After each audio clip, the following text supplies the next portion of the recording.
What if the man he used to be isn't coming back and the man in front of you has already decided who he is?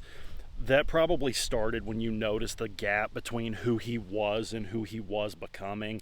And instead of taking that seriously, you went looking for something that you could fix. So this big performance starts and you're more available, not asking for anything, and then you start laughing at things that like aren't really that funny, and you're making yourself fit in situations where you used to be the whole show. All of that comes in an attempt to recreate the conditions that once made him the person that you wanted. Women that get stuck in this pattern tell themselves that they're investing, but what's actually happening is a transaction where they're offering everything that they have in exchange for a version of him that no longer exists. And that continues because believing he can come back means that the problem is still solvable.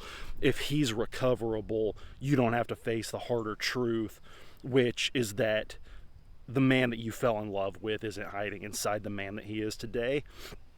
He didn't get lost, he changed. The version of him that you're still negotiating with never shows up because he isn't there to receive the offer. That's what makes all of this so costly. A bribe only really works if the other person still wants the deal. His non-response isn't a failure to find the right currency for all of that. Stop spending energy trying to recreate conditions that he's no longer responding to.